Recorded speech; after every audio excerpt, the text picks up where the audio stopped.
Today's edition of my weekly intermittent podcast, Art is the Church of God the Creator. And this is Master Moo, aka Gregory Moon. We say all that with a smile, but at least in terms of the title, Art is the Church of God the Creator, we mean it. Master Moo, that's open into interpretations. Obviously, master of music, Moo, Zen, moo, like a cow, because, what can I say? Just an animal, like everyone else. And so, also the Greek letter mu, mu epsilon, since I did a lot of Greek spelling in that last episode. I apologize for anyone if it's all Greek to you. It was mostly all Greek to me. We were reading Aristotle's Poetics, and I had to spell out letter by letter like all of these Greek terms, and I'm sure it just sounded like glossolalia or like speaking in tongues or what have you. But hopefully it won't be all Greek to you today, because today we're reading in straight ahead English. And so what we're doing today is a read-along. So read along with Master Moo. We're going to read along the final version, the 1892 version of Walt Whitman's Song of Myself, which he started writing in the 1850s and revised continuously until the end of his life, and the final edition of Leaves of Grass. And why are we reading Song of Myself? Well, it's a great poem. I hated it when I first read it for several reasons. I'll just give a brief background. And it took a while for it to open up to me. And so in the spirit of opening it up to myself and to others, we're going to read it out loud. And why didn't I like it when I first read it? Well, first of all, I was turned off by the title. Song of Myself seemed very narcissistic, self-centered, and we've certainly have had enough of that in pop music and hip-hop, haven't we? Yes. Okay. And that's probably why the moniker Master Moo is probably not caught on, probably for the very same reason, although I was referring to mastery in the sense of artisanship, not in a sexual or in a slaveholding sense. All right. But whatever, that gets lost in the wash, doesn't it? When I was maybe in high school and I was first asked to read Walt Whitman's song with his larger poems, I just, from the first words on, my brain just rejected it. I hated it. Teacher just threw it at us because they were all sort of close reading formalists, and so there was never any historical, biographical, cultural, or critical context. You were just supposed to wrestle, man to man, combat with the poem itself and sort of conquer it. But I couldn't conquer it. I wouldn't say it conquered me. It just laid there on the floor unopened, because I went through it stanza by stanza and I took notes, and of course I couldn't identify any rhyme or stanza or meter, and so in my brain it just, like that plus my initial kind of dislike of the title, it just got titled in my head as a non-poem, as just like an endless sort of logoria, bit of stream of word vomit. And so I didn't come back to it for a while. And not until later in college did I have another teacher, Allen Ginsberg, who had us read it out loud in the class. He led it, and this is when I sort of really discovered that it was, the Ursprung of modern poetry, of hip-hop, of everything. I think when I first read it, it just looked like any other modern poem. I didn't really understand contextually what was going on in poetry of the 1850s. This made this so radically unlike anything else, and more like a poem written after the 1950s, But of course, the Beats were using this as their great role model. And in some ways, it set an unsurpassable level of honesty and transparency and self-disclosure. You can say even a century before the confessional poets, before Robert Lowell and Plath and the second wave feminists and so on. So it's really absolutely extraordinary. But the other thing that Allen Ginsberg opened up for us as students, for me and for his other students, was not simply reading it, getting the rhythms of it out loud, but also saying that this is part of a historical continuity. It's a radical break from accepted poetic practice of the Victorian period. Certainly it is, but it is not a radical break from other poetics. And he pointed out specifically the King James version, the Psalms of David, Book of Psalms. So by rereading the Song of Myself in context with, say, the King James Book of Psalms, and also the Psalter in the Book of Common Prayer, you really get the rhythms of it, and you get a deeper sense of Walt Whitman's vision, which was that in his mind, he was not writing poetry per se, and really didn't even care if it was viewed as poetry per se, the so-called barbaric yawp, but he was actually trying to create a religious text that he, like the Book of Mormon, like other 19th century religious texts, he was trying to create a foundational text of a new secular religion, a civic religion, what we refer to as a civic religion. And the components of that civic religion for Whitman were democracy, equality, and freedom. And I think by freedom I mean more specifically liberty, the liberty that he takes with the conventions of poetry, in this sense the father of free verse. He's not of course the absolute father of free verse. People tinkered around the edges of blank verse for centuries. I mean, starting with Shakespeare himself.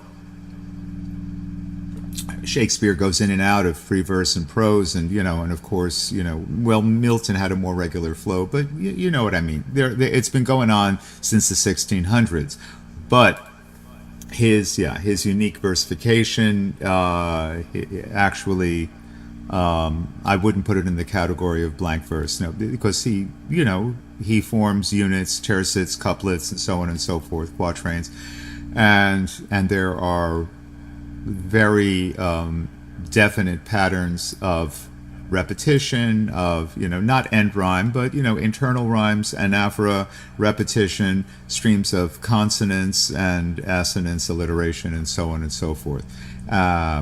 But primarily this sort of litany, the sort of listification, which is manifest as anaphora, repetition of phrases at the beginning of the lines. There's a lot more to it than that. There's, sort of the opening up of unconscious imagery, dream imagery, absolutely, unbelievably TMI, personal revelation, which was part of his mission of equality. Unlike the confessional poets, Whitman was not about simply waving his freak flag and letting it all hang out, although he certainly does. He lets it all hang out to show that he is the same as everyone, to make a radical self-demonstration of equality. He strips naked to say, this is my naked body, and I am naked just like you. I am not. I'm wearing clothing right now. I'm speaking metaphorically of Whitman in terms of his self-revelation. And little sort of completely nerdy incel that I was in high school, I did not get any of the sexual content of Song of Myself. I read it, but my eyes did not process it. And what was that? I don't know, self-censorship? I mean, internalized sexism, internalized homophobia, who knows? But I did not see his explicit sexual content, which you all see because you're all smarter and wiser than I was at that age. So we're going to read it with sort of rhythm and energy and try to get a sense of this as a sacred text, as Harold Bloom would call wisdom literature. That's to paraphrase the late great Harold Bloom, as well as the late great Allen Ginsberg. and all of the late greats who have devoted themselves to the world of Walt Whitman. I'm reading Walt Whitman today in honor of democracy, what he believed in. Democracy, freedom, and I should say liberty, and equality, universal equality, and how that manifests for him in a secular sense as an expression of Darwinian evolution. That since we all come from a common ancestor, we have a fundamental equality at the level which is moving forward, and that manifests, respect for that fundamental equality manifests as belief in democracy, and a understanding of the evolutionary principle means, in a Hegelian sense, that we are still moving towards democracy, that democracy is just only emerging in its main shapes. The main shapes arise to quote Whitman in his different poem, The Song of the Broad Axe. We're not reading Song of the Broad Axe today, although everyone should read Song of the Broad Axe on Election Day, because that's sort of his great poem of electoral democracy. Total democracy, the main shapes arise, the final stanza of the Song of the Broad Axe. So, Song of Myself, 1892, is not so much concerned with specifically electoral democracy and evolution in that sense, but it is about moving from the microcosmic to the macrocosmic, starting with the I, I, myself, the song of myself, the myself of the title, and then expanding up to an imperial God's eye view, or like an eagle, I think of it as the American eagle, flying over the entire continent of North America and sort of zooming in, swooping in on individual vignettes of black, white, poor, rich, northern, southern, eastern, western, every skilled, unskilled, educated, uneducated, young and old. He's creating a composite mosaic picture of everyone in the United States that in the 19th century. And he's articulating this fundamental unity of democracy and this fundamental freedom of individual liberty. And why is he doing this? Is because he witnessed the horrors of war up close and personal as a field medic, and was wanted. He knew that this little window would open up of the Reconstruction, which really historically only lasted 12 years, in the 1870s, the late 1860s through the 1870s, of which the United States had an opportunity to reestablish itself as an actual multicultural, multiracial democracy with the granting of citizenship to black Americans, to black men, because women did not have the vote until 1920.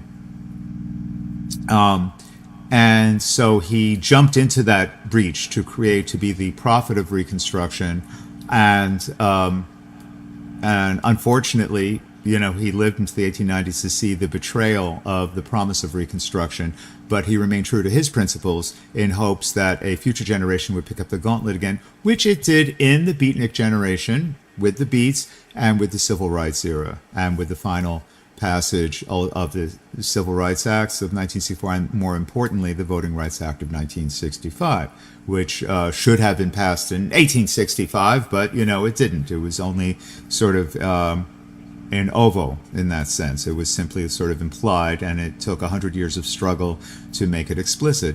So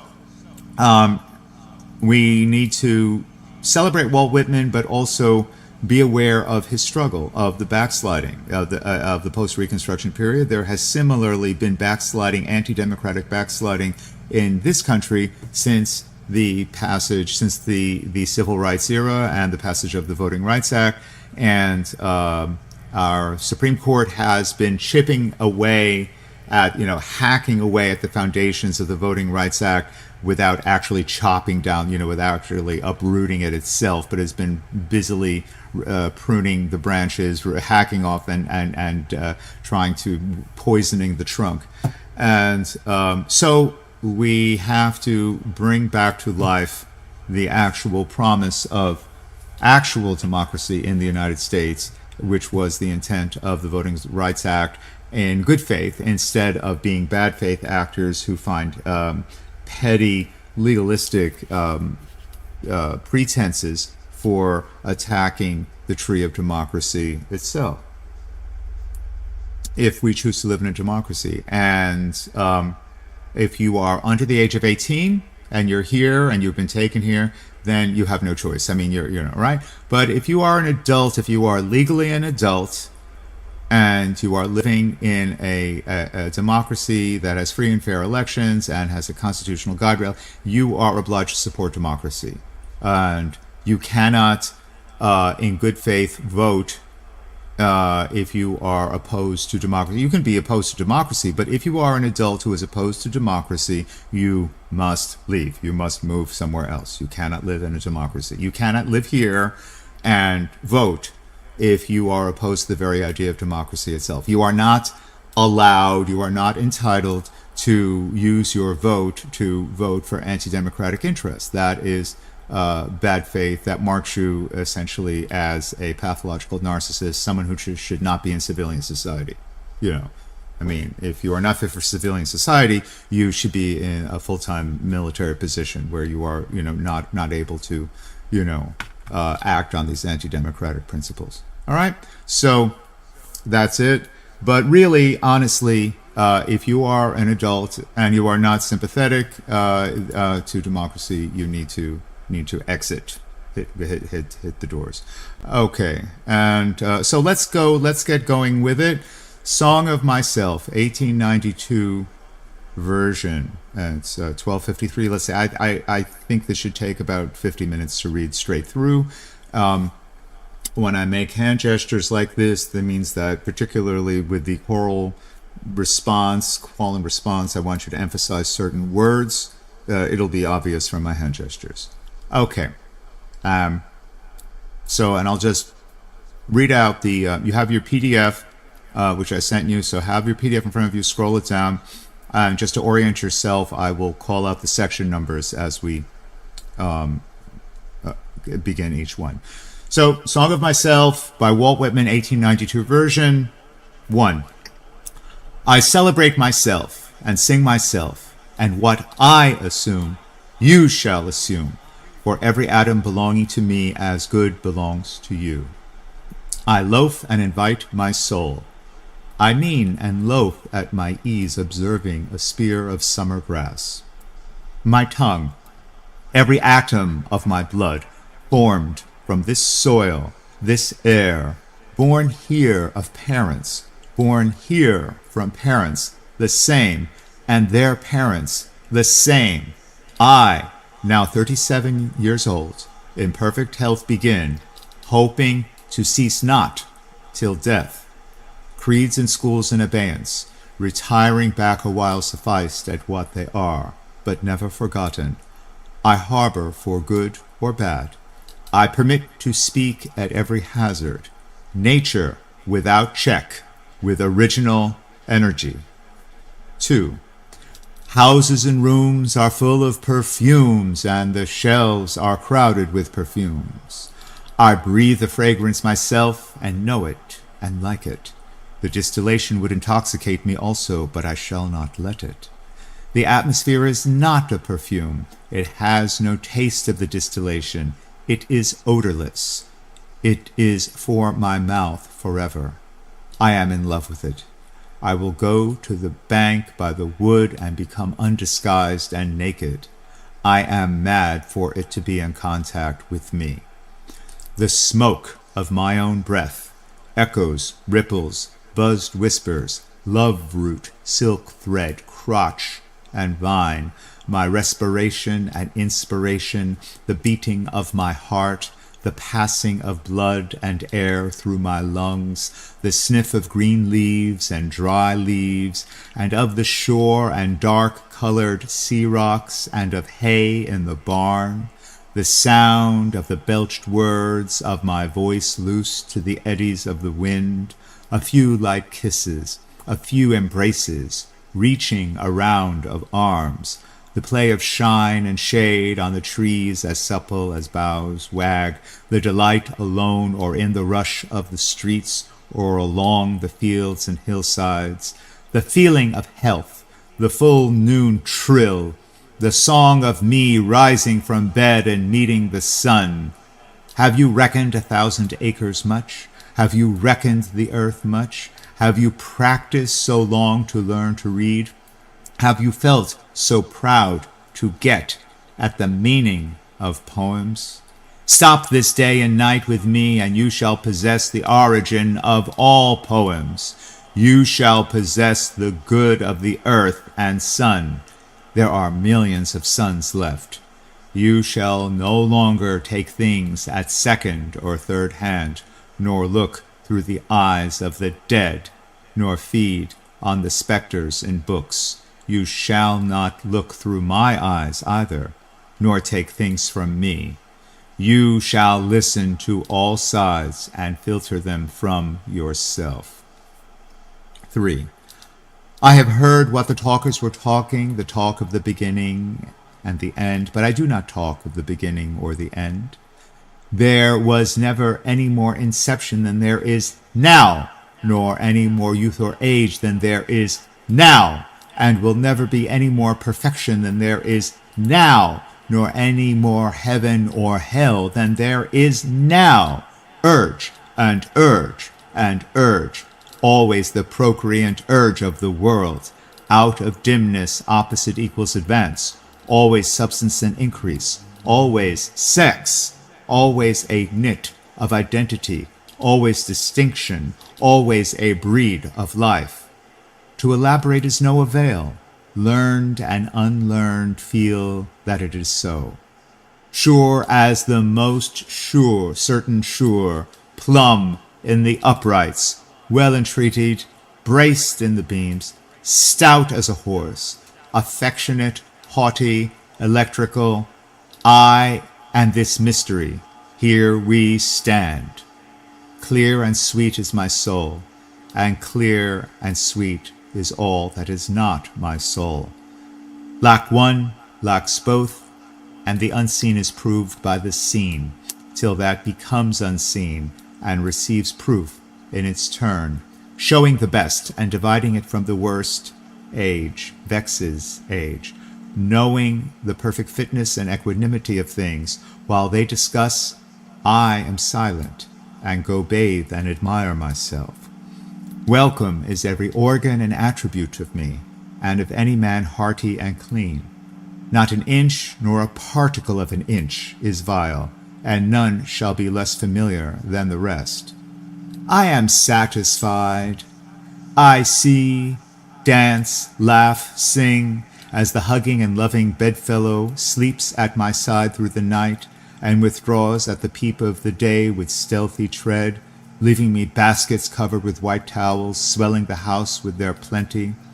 Shall I postpone my acceptation and realization, and scream at my eyes that they turn from gazing after and down the road, and forthwith cipher and show me to a cent exactly the value of one, and exactly the value of two, and which is ahead? 4. Trippers and askers surround me. People I meet, the effect upon me of my early life, or the ward and city I live in, or the nation, the latest dates, discoveries, inventions, societies, authors old and new, my dinner, dress, associates, looks, compliments, dues, the real or fancied indifference of some man or woman I love, the sickness of one of my folks, or of myself, or ill-doing, or loss, or lack of money, or depressions, or exaltations, battles, the horrors of fratricidal war, the fever of doubtful news, the fitful events. These come to me days and nights and go from me again. But they are not the me, myself. Apart from the pulling and hauling stands what I am, stands amused, complacent, compassionating, idle, unsanitary, looks down, is erect, or bends an arm on an impalpable certain rest, looking with side-curved head, curious what will come next, both in and out of the game, and watching and wondering at it.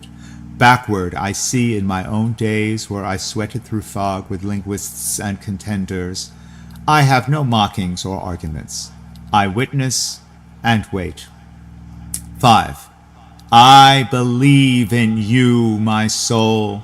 The other I am must not abase to you, and you must not be abased to the other. Loaf with me on the grass. Loose the stop from your throat. Not words, not music or rhyme I want. Not custom or lecture, not even the best. Only the lull I like, the hum of your velvet voice.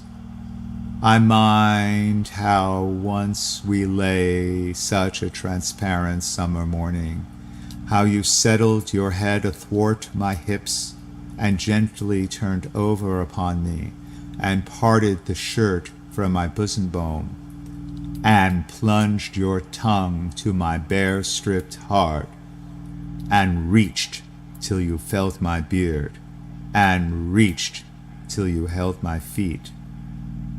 Swiftly arose and spread around me the peace and knowledge that pass all the argument of the earth. And I know that the hand of God is the promise of my own, and I know that the Spirit of God is the brother of my own, and that all the men ever born are also my brothers, and the women my sisters and lovers, and that a kelson of the creation is love, and limitless are leaves stiff or drooping in the fields, and brown ants in the little walls beneath them, and mossy scabs of the worm fence, heaped stones, elder, mullein, and pokeweed. 6. A child said, "What is the grass?" fetching it to me with full hands. How could I answer the child? I do not know what it is any more than he.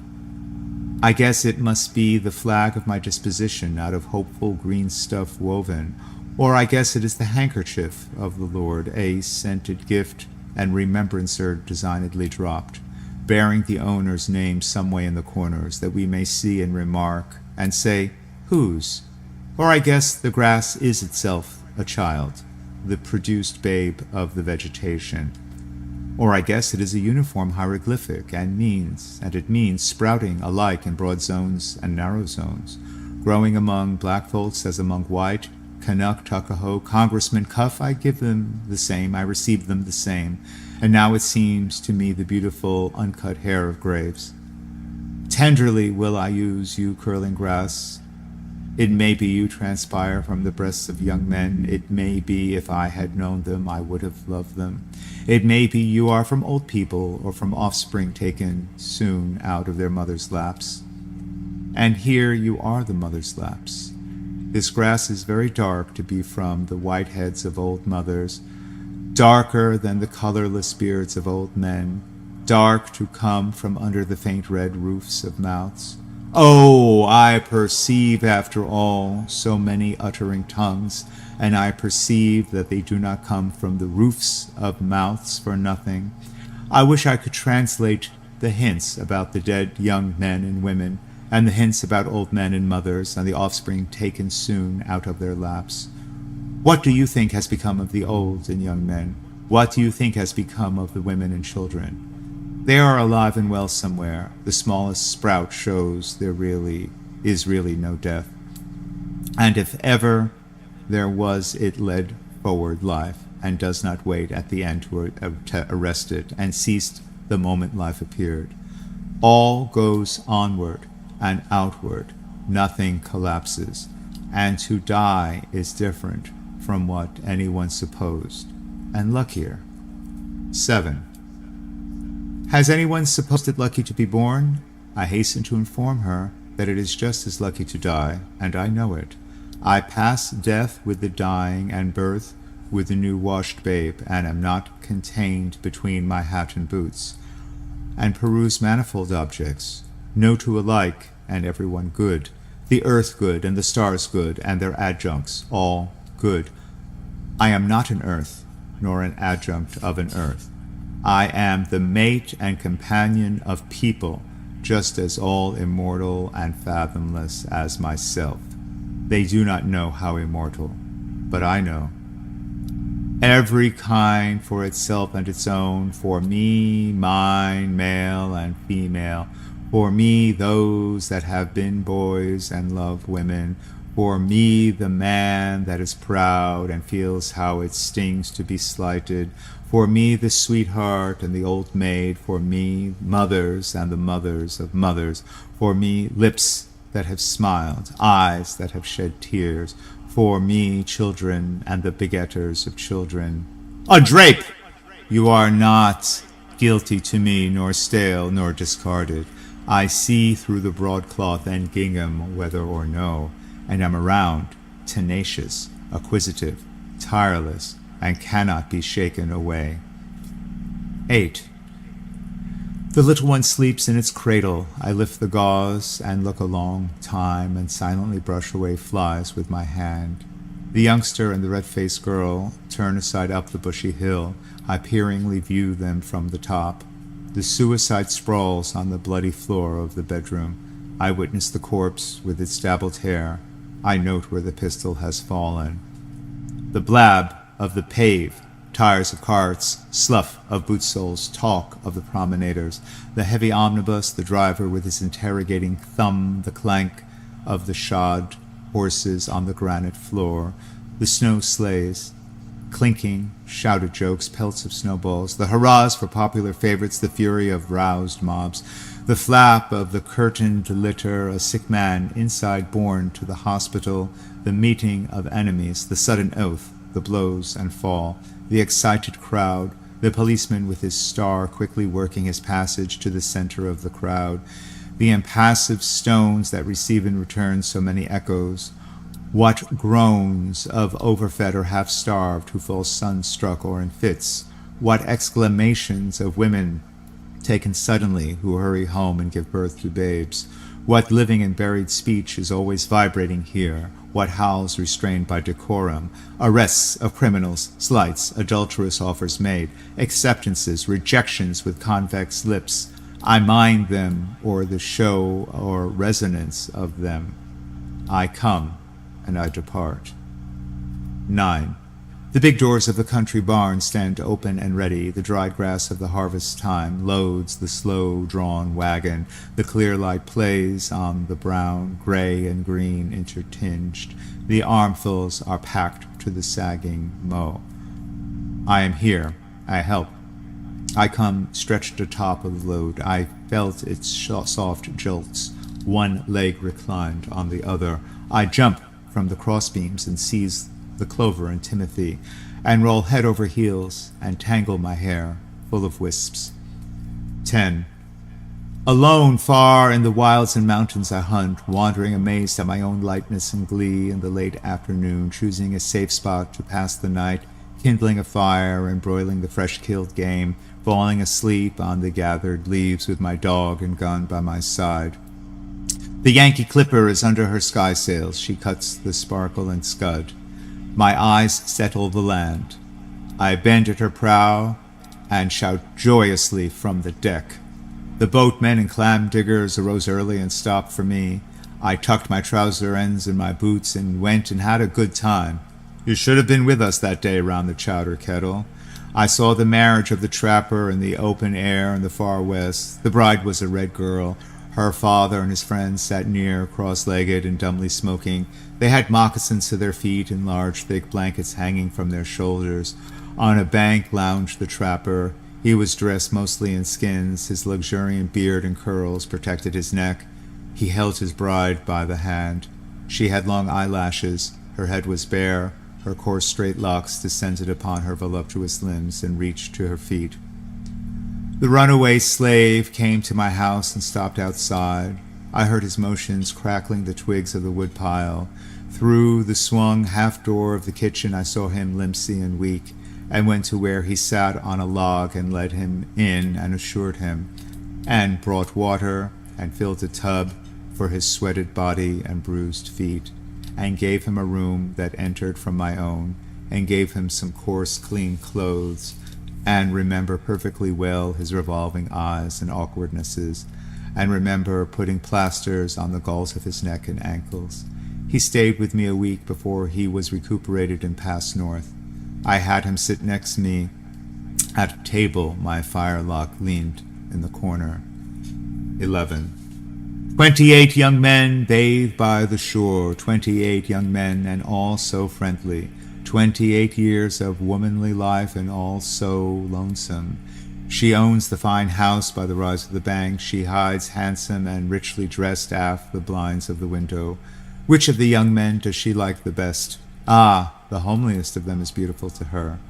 Where are you off to, lady? For I see you, you splash in the water there, yet stay stock still in your room.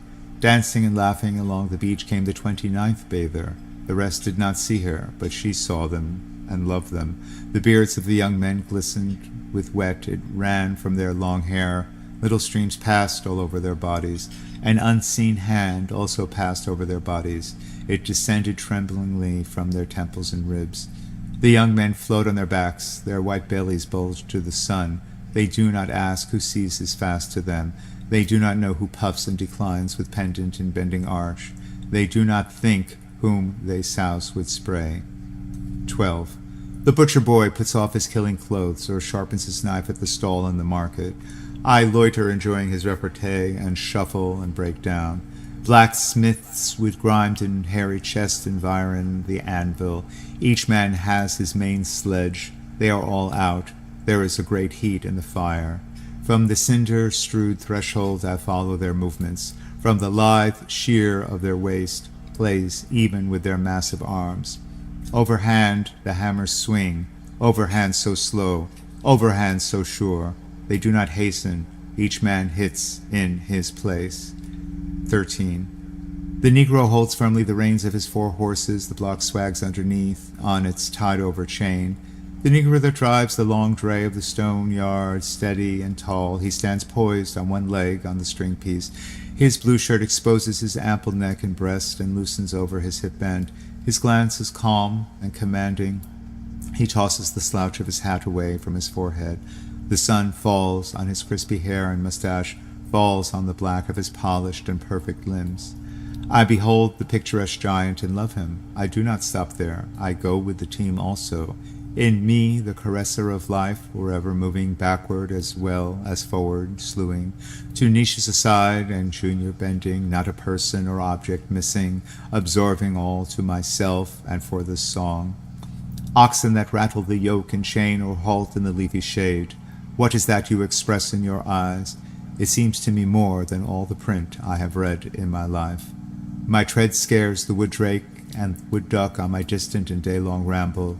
They rise together, they slowly circle around. I believe in those winged purposes, and acknowledge red, yellow, white playing within me, and consider green and violet and the tufted crown intentional, and do not call the tortoise unworthy because she is not something else, and the jay in the wood never studied the gamut, yet trills pretty well to me, and the look of the bay mare shames silliness out of me.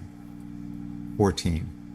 The wild gander leads his flock through the cool night. "Ya honk," he says, and sounds it down to me like an invitation. The pert may suppose it meaningless, but I, listening close, find its purpose and place up there toward the wintry sky. The sharp-hoofed moose of the north, the cat on the house sill, the chickadee, the prairie dog, the litter of the grunting sow as they tug at her teats, the brood of the turkey hen, and she with her half-spread wings, I see in them and myself the same old law. The press of my foot to the earth springs 100 affections, the scorn the best I can do to relate them.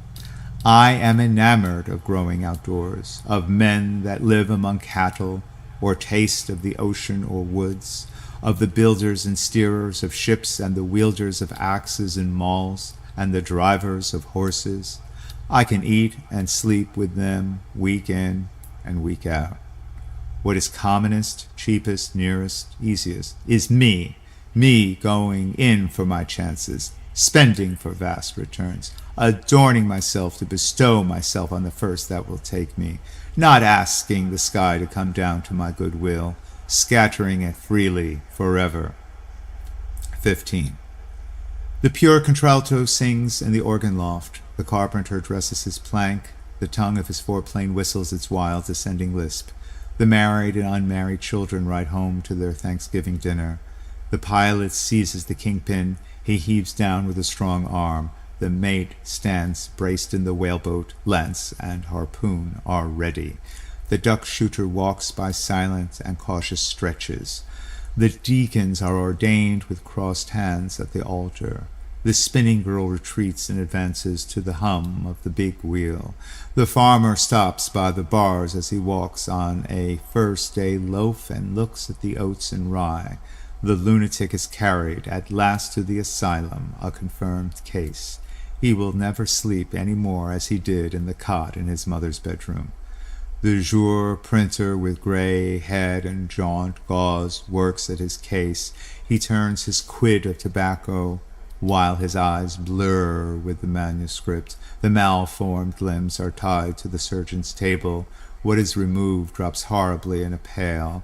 The quadroon girl is sold at the auction stand. The drunkard nods by the barroom stove. The machinist rolls up his sleeves. The policeman travels his beat. The gatekeeper marks who pass. The young fellow drives the express wagon. I love him, though I do not know him. The half-breed straps on his light boots to compete in the race. The western turkey shooting draws old and young. Some lean on their rifles, some sit on logs. Out from the crowd steps the marksman, takes his position, levels his piece. The groups of newly come immigrants cover the war for levy. As the woolly pates hoe in the sugar field, the overseer views them from his saddle. The bugle calls in the ballroom. The gentlemen run for their partners. The dancers bow to each other. The youth lies awake in the cedar-roofed garret and harks to the musical rain. The wolverine sets traps on the creek that helps fill the Huron. The squaw, wrapped in her yellow hemcloth, is offering moccasins and bead bags for sale. The connoisseur peers along the exhibition gallery with half-shut eyes bent sideways. As the deckhands make fast the steamboat, the plank is thrown for the shore-going passengers. The young sister holds out the skein while the older sister winds it off in a ball and stops now and then for the knots. The one-year wife is recovering and happy, having a week ago born her first child. The clean-haired Yankee girl works with her sewing machine or in the factory or mill. The paving man leans on his two-handed rammer. The reporter's lead flies swiftly over the notebook. The sign painter is lettering with blue and gold. The canal boy trots on the towpath. The bookkeeper counts at his desk. The shoemaker waxes his thread. The conductor beats time for the band, and all the performers follow him. The child is baptized. The convert is making his first professions. The regatta is spread on the bay. The race has begun. How the white sails sparkle! The drover, watching his drove, sings out to them that would stray. The peddler sweats with his pack on his back, the purchaser higgling about the odd cent. The bride unrumples her white dress. The minute hand of the clock moves slowly. The opium eater reclines with rigid head and just opened lips. The prostitute draggles her shawl. Her bonnet bobs on her tipsy and pimpled neck. The crowd laugh at her blackguard oaths. The men jeer and wink to each other. Miserable! I do not laugh at your oaths nor jeer you. The president, holding a cabinet council, is surrounded by the great secretaries. On the piazza walk 3 matrons, stately and friendly, with twined arms. The crew of the fish smack pack repeated layers of halibut in the hold. The Missourian crosses the plains toting his wares and his cattle. As the fare collector goes through the train, he gives notice by the jingling of loose change. The floor men are laying on the floor. The tinners are tinning the roof. The masons are calling for mortar. In single file, each shouldering his hod pass onward the laborers. Seasons pursuing each other, the indescribable crowd is gathered. It is the 4th of the 7th month. What salutes of cannons and small arms! Seasons pursuing each other, the plower plows, the mower mows, and the winter grain falls on the ground.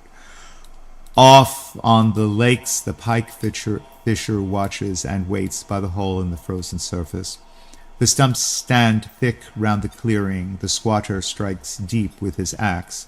Flat boatmen make fast toward dusk near the cottonwood or pecan trees. Coonseekers go through the regions of the Red River or those through through those drained by the Tennessee or through those of the Arkansas. Torches shine in the dark that hangs on the Chattahoochee or Almashaw. Patriarchs sit at supper with sons and grandsons and great-grandsons around them. In walls of adobe and canvas tents rest hunters and trappers after their day's sport. The city sleeps and the country sleeps. The living sleep for their first time. The dead sleep for their time. The old husband sleeps by his wife, and the young husband sleeps by his wife. And these tend inward to me, and I tend outward to them, and such as it is to be of these more or less I am. And of these one and all I weave the song of myself. 16. I am of young, I am of old and young, of the foolish as much as the wise. Regardless of others, ever regardful of others, maternal as well as paternal, a child as well as a man, stuffed with the stuff that is coarse and stuffed with the stuff that is fine, one of the nation of many nations, the smallest the same and the largest the same, a southerner soon as a northerner, a planter nonchalant and hospitable down by the Oconee I live, a Yankee bound by my own way ready for trade, my joints the limberest joints on earth and the sternest joints on earth, a Kentuckian walking the vale of the Elkhorn in my deerskin leggings, a Louisianian or Georgian, a boatman over lakes or bays along coasts, a Hoosier, Badger, Buckeye, at home on Canadian snowshoes or up in the bush, or with fishermen off Newfoundland, at home in the fleet of ice boats sailing with the rest and tacking, at home on the hills of Vermont or in the woods of Maine or the Texan ranch,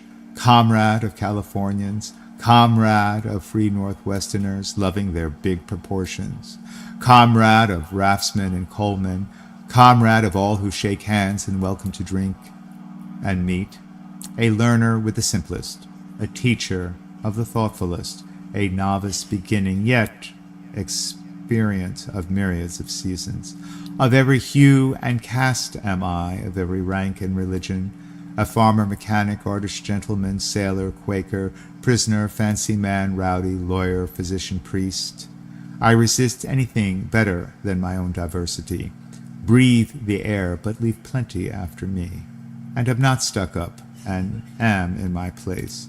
The moth and the fish eggs are in their place.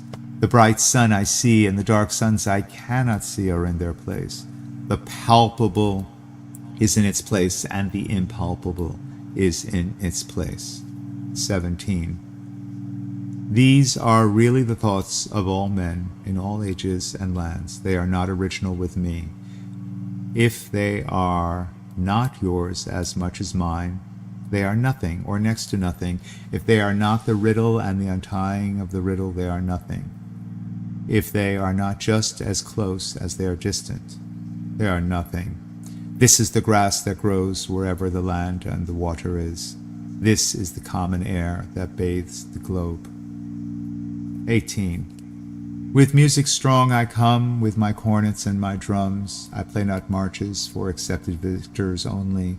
I play marches for conquered and slain persons. Have you heard that it was good to gain the day? I say also it is good to fall. Battles are lost in the same spirit in which they are won. I beat and pound for the dead. I blow through my embouchures my loudest and gayest for them.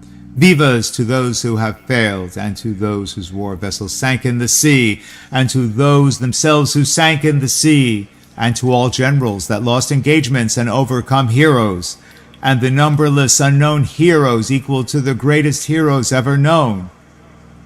19. This is the meal equally set, this is the meat for natural hunger.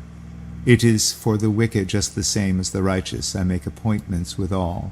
I will not have a single person slighted or left away. The kept woman, sponger, thief are hereby invited.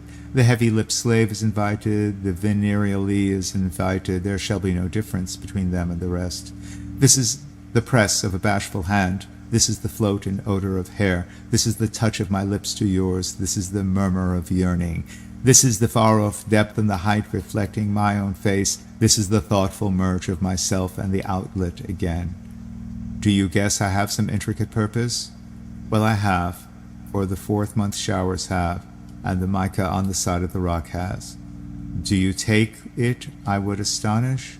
Does the daylight astonish? Does the early red star twittering through the woods? Do I astonish more than the day? This hour I tell things in confidence. I might not tell everybody, but I will tell you. 20. Who goes there? Hankering, gross, mystical, nude. How is it I extract strength from the beef I eat? What is a man anyhow? What am I? What are you? All I mark as my own, you shall offset it with your own. Else it were time lost listening to me. I do not snivel that snivel the world over, that months are vacuums in the ground but wallow in filth, whimpering and truckling fold with powders for invalids, conformity goes to the 4th removed. I wear my hat as I please, indoors or out. Why should I pray? Why should I venerate and be ceremonious?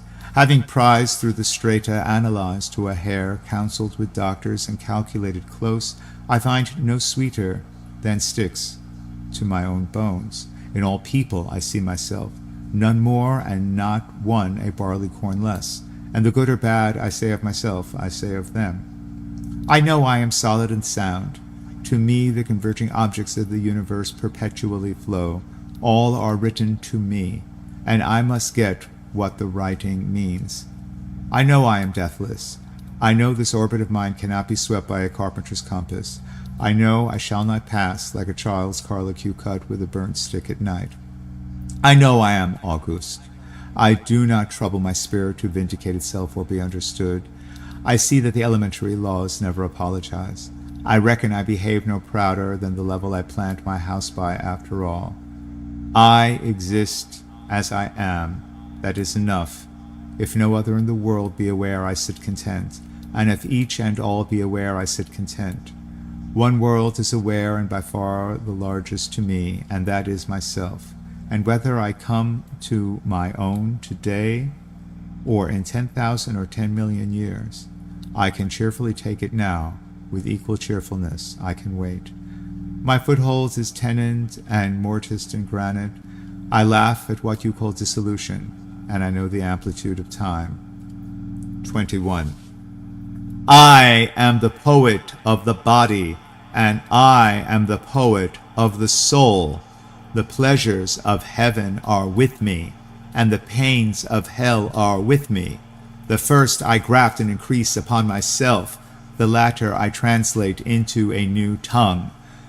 I am the poet of the woman the same as the man, and I say it is as great to be a woman as to be a man, and I say there is nothing greater than the mother of men. I chant the chant of dilation or pride. We have had ducking and deprecating about enough. I show that size is only development. Have you outstripped the rest? Are you the president? It is a trifle. They will more than arrive there, everyone, and still pass on. I am he that walks with the tender and growing night. I call to the earth and sea half held by the night. Press closed, bare bosomed, night. Press close, magnetic, nourishing night. Night of south winds, night of the large fused stars, still nodding night. Mad, naked summer, night, smile, O voluptuous cool breath, earth, earth of the slumbering and liquid trees, earth of departed sunset, earth of the mountains misty topped, earth of the vitreous pour of the full moon just tinged with blue, earth of shine and dark mottling the tide of the river, earth of the limpid gray of clouds, brighter and clearer for my sake, far swooping elbowed earth, rich apple-blossomed earth, smile, for your lover comes.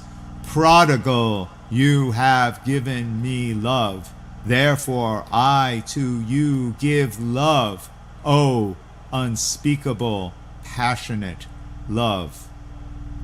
22. You see, I resign myself to you also.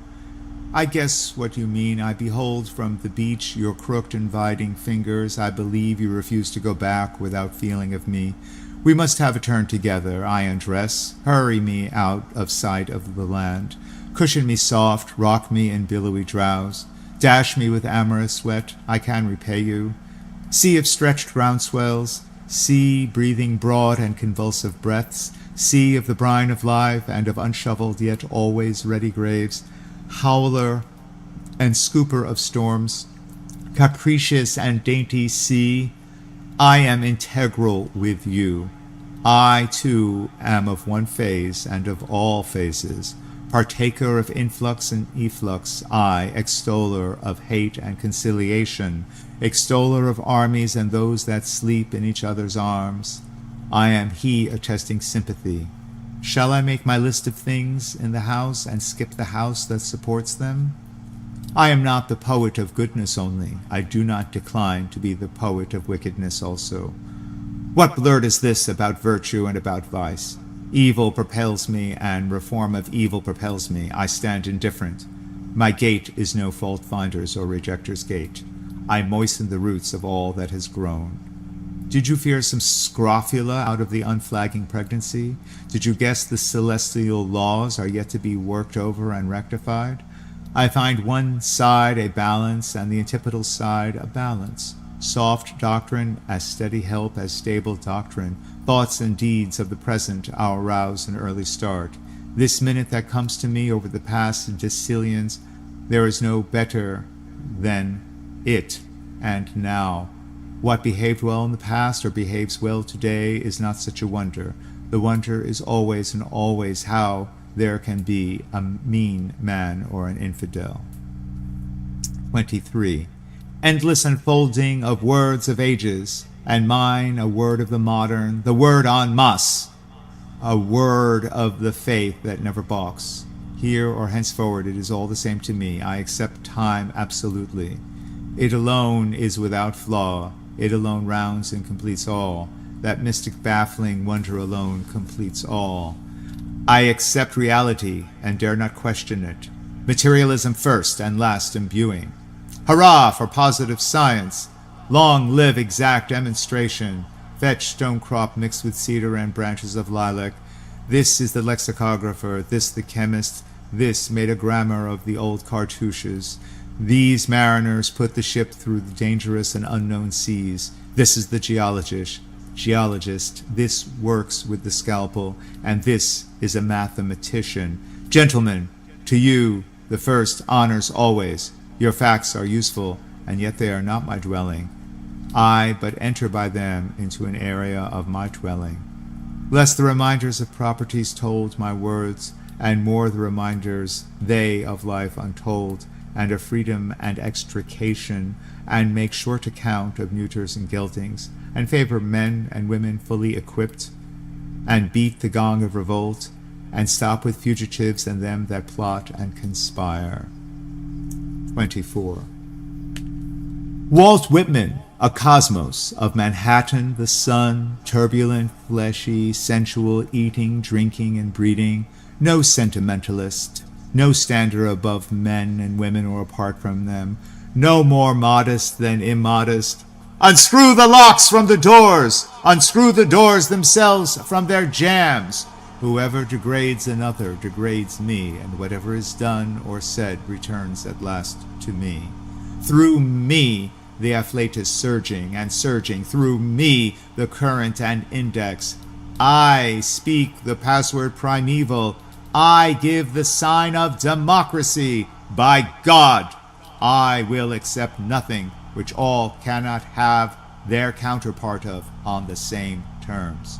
Through me, many long dumb voices, voices of the interminable generations of prisoners and slaves, voices of the diseased and despairing and of the thieves and dwarves, voices of cycles of preparation and accretion, and of the threads that connect the stars, and of wombs and of the father stuff, and of the rights of them the others are down upon, of the deformed, trivial, flat, foolish, despised, fog in the air, beetles, rolling balls of dung. Through me forbidden voices, voices of sexes and lusts, voices veiled, and I remove the veil, voices indecent by me clarified and transfigured.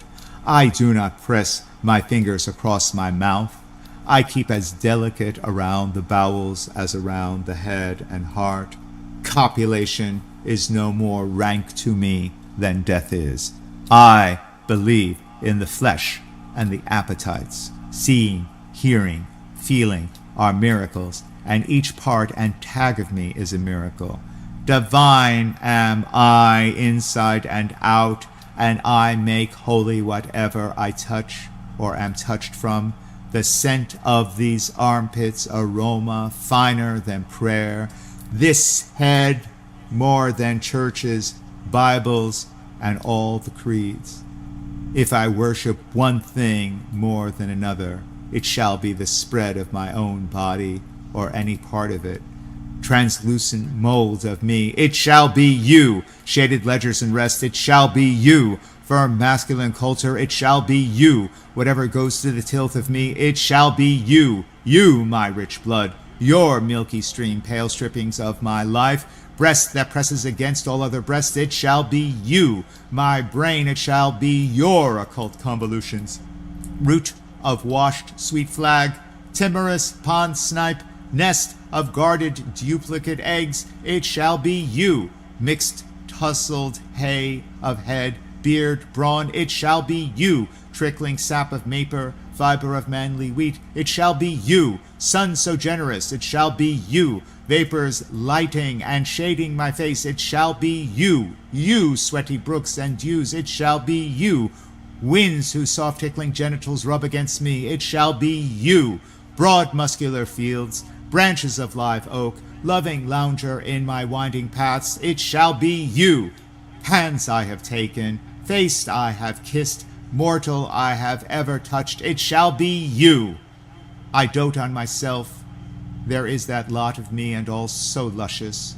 Each moment in whatever happens thrills me with joy. I cannot tell how my ankles bend or whence the cause of my faintest wish, nor the cause of the friendship I emit, nor the cause of the friendship I take again. That I walk upon my stoop, I pause to consider if it really be. A morning glory at my window satisfies me more than the metaphysics of books. To behold the daybreak, the little light fades, the immense and diaphanous shadows. The air tastes good to my palate.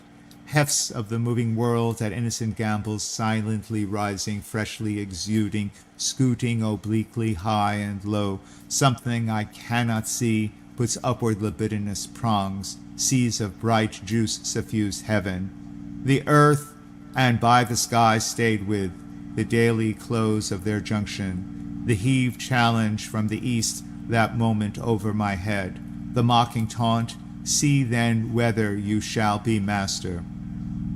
25. Dazzling and tremendous how quick the sunrise would kill me if I could not now and always send sunrise out of me. We also ascend dazzling and tremendous as the sun.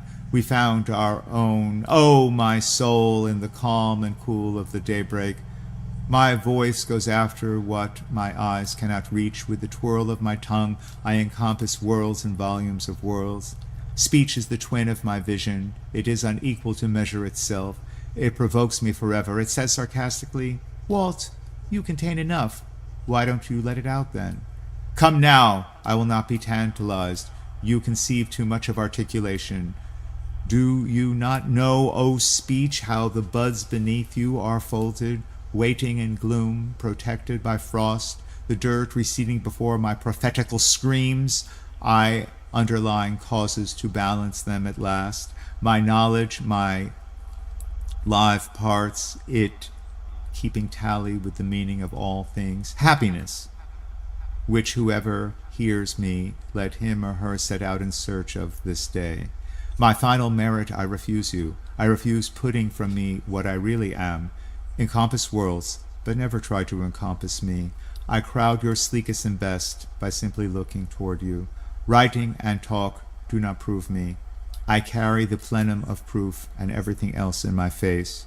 With the hush of my lips, I wholly confound the skeptic. 26. Now I will do nothing but listen, to accrue what I hear into this song, to let sounds contribute toward it.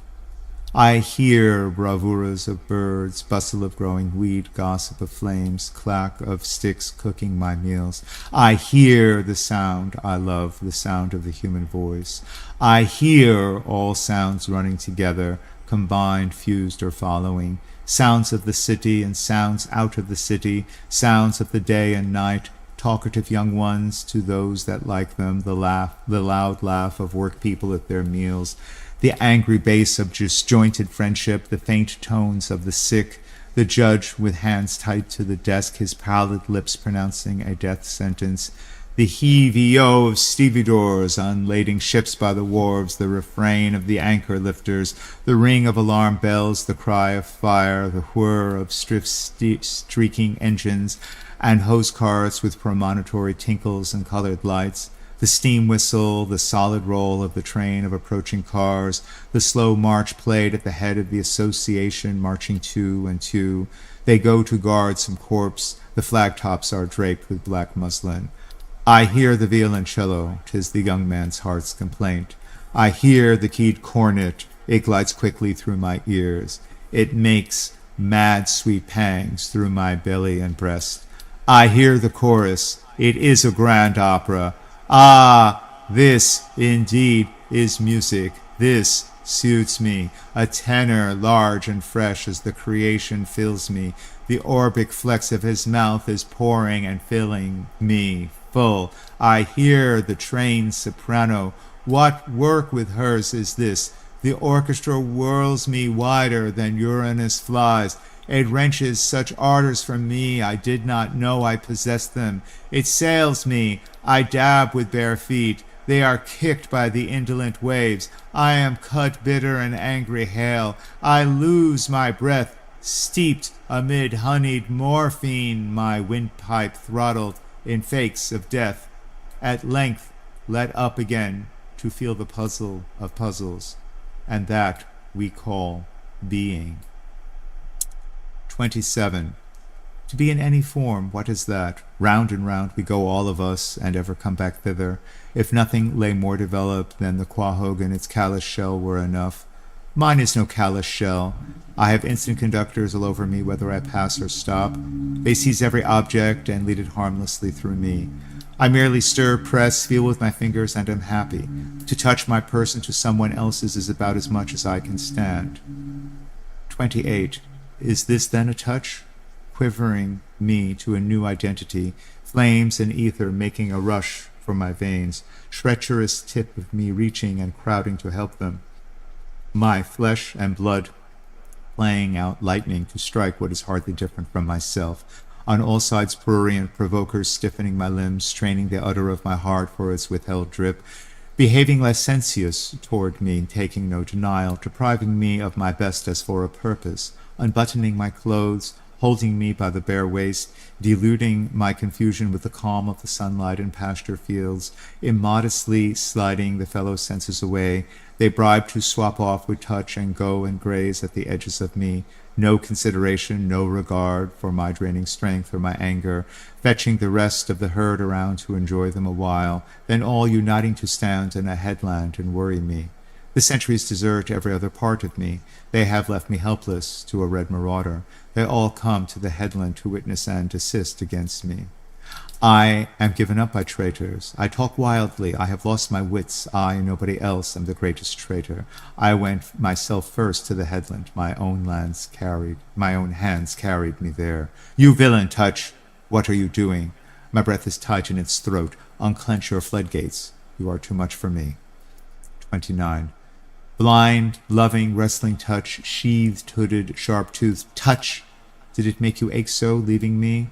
Parting tracked by arriving perpetual payment of perpetual loan, rich showering rain and recompense richer afterward. Sprouts take and accumulate, stand by the curb, prolific and vital. Landscapes projected masculine, full-sized and golden. 30. All truths wait in all things. They neither hasten their own delivery nor resist it. They do not need the obstetric forceps of the surgeon. The insignificant is as big to me as any. What is less or more than a touch? Logic and sermons never convince. The damp of the night drives deeper into my soul.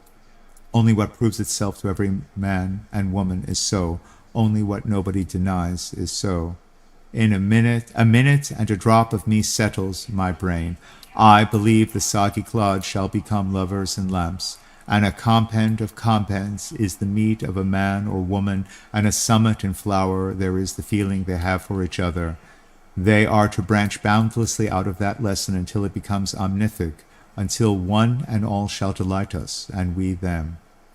31. I believe a leaf of grass is no less than the journey work of the stars, and the pismire is equally perfect, and a grain of sand, and the egg of the wren, and the tree toad is a chef d'oeuvre of the highest, and the running blackberry would adorn the parlors of heaven, and the narrowest hinge in my hand puts to scorn all machinery, and the cow crunching with depressed head surpasses any statue, and a mouse is miracle enough to stagger sextillions of infidels. I find I incorporate nice, coal, long-threaded moss, fruits, grains, esculent roots, and I am stuccoed with quadrupeds and birds all over, and have distanced what is behind me for good reasons, but call anything back again when I desire it. In vain the speeding or shyness, in vain the plutonic rocks and their old heat against my approach. In vain the mastodon retreats beneath its own powdered bones. In vain objects stand leagues off and assume manifold shapes. In vain the ocean settling in hollows and the great monsters lying low. In vain the buzzard houses herself with the sky. In vain the snake elides through the creepers and logs. In vain the elk takes to the inner passes of the woods. In vain the razor-billed auk sails far north to Labrador. I follow quickly. I ascend to the nest in the fissure of the cliff. 32. I think I could turn and live with animals. They are so placid and self-contained. I stand and look at them long and long. They do not sweat and whine about their condition. They do not lie awake in the dark and weep for their sins. They do not make me sick discussing their duty to God. No one is dissatisfied. Not one is demented with the mania of owning things. Not one kneels to another, nor to his kind that lived thousands of years ago. No one is respectable or unhappy over the whole earth. So they show me their relations to me, and I accept them. They bring me tokens of myself. They evince them plainly in their possession. I wonder where they got those tokens. Did I pass that way huge times ago and negligently drop them? Myself moving forward then and now and forever, gathering and showing more always and with velocity, infinite and omnigenous like the like of those among them, not too exclusive toward the reachers of my remembrancers, picking out here one that I love, and now go with him on brotherly terms, a gigantic beauty of a stallion, fresh and responsive to my caresses, head high in the forehead, wide between the ground, limbs glossy and supple, tail dusting the ground, eyes full of sparkling wickedness, ears finely cut, flexibly moving. His nostrils dilate as my heels embrace him. His well-built limbs tremble with pleasure as we race around and return. I but use you a minute, then I resign you, stallion. Why do you need your paces when I myself outgallop them, even as I stand or sit passing faster than you? 33. Space and time! Now I see it is true what I guessed at when I loafed on the grass, what I guessed at while I lay alone in my bed, and again as I walk the beach under the paling stars of the morning. My ties and ballasts leave me, my elbows rest in sea gaps. I skirt sierras, my palms cover continents. I am afoot with my vision.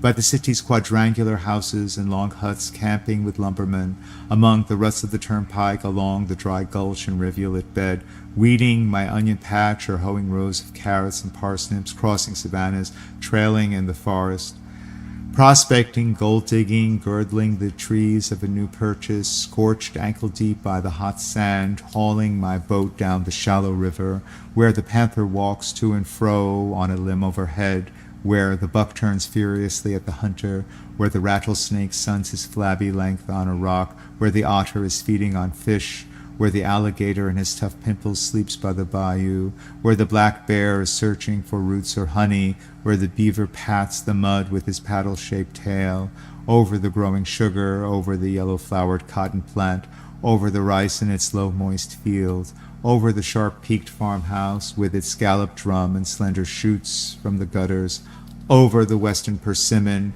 over the long-leaved corn, over the delicate blue flower flax, over the white and brown buckwheat, a hammer and buzzer there with the rest, over the dusky green of the rye as it ripples and shades in the breeze, scaling mountains, pulling myself cautiously up, holding on by low scragged limbs, walking the path worn in the grass and beat through the leaves of the brush, where the quail is whistling betwixt the woods and the wheat lot, where the bat flies in the 7th-month eve and the great gold bug drops through the dark, where the brook puts out of the roots of the old tree and flows to the meadow, where cattle stand and shake away flies with the tremulous shuddering of their hides, where the cheesecloth hangs in the kitchen, where andirons straddle the hearth slab, where cobwebs fall in festoons from the rafters, where trip hammers crash, where the press is whirling its cylinders, wherever the human heart beats with terrible throes under its ribs, where the pear-shaped balloon is floating aloft, floating it in myself and looking composedly down, where the life car is drawn in the slip noose, and where the heat hatches pale green eggs in the dented sand, where the she-whale swims with her calf and never forsakes it, where the steamship trails hindways its long pennant of smoke, where the fin of the shark cuts like a black chip out of the water, where the half-burned brig is riding on unknown currents, where the shells grow to her slimy deck, and where the dead are corrupting below, where the dense-starred flag is borne at the heads of regiments, approaching Manhattan up by the long-stretching island, under Niagara, the cataract falling like a veil over my countenance, upon a doorstep, upon the horse block of hardwood outside, upon the race course, or enjoying picnics or jigs, or a good game of baseball,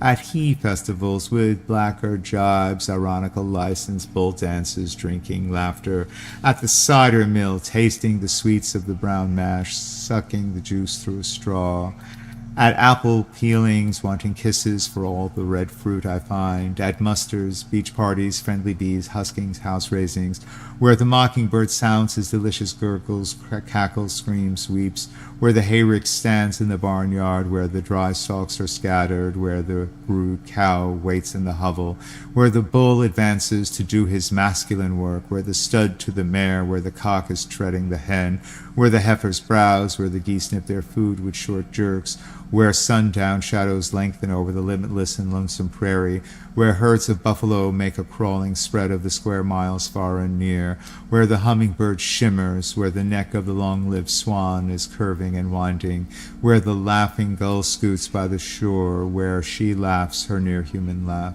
where beehives range on a gray bench in the garden, half hid by the high weeds, where band-necked partridges roost in a ring on the ground with their heads out, where burial coaches enter the arched gates of a cemetery, where winter wolves bark amid wastes of snow and icicled trees, where the yellow-crowned heron comes to the edge of the marsh at night and feeds upon small crabs, where the splash of swimmers and divers cools the warm noon, where the katydid works her chromatic reed on the walnut tree over the well, through patches of citrons and cucumbers with silver-wired leaves, through the salt lick or orange glade under conical firs, through the gymnasium, through the curtained saloon, through the office or public hall, pleased with the native and pleased with the foreign, pleased with the new and old, pleased with the homely woman as well as the handsome, pleased with the Quakeress as she puts off her bonnet and talks melodiously, pleased with the tune of the choir of the whitewashed church, pleased with the earnest words of the sweating Methodist preacher,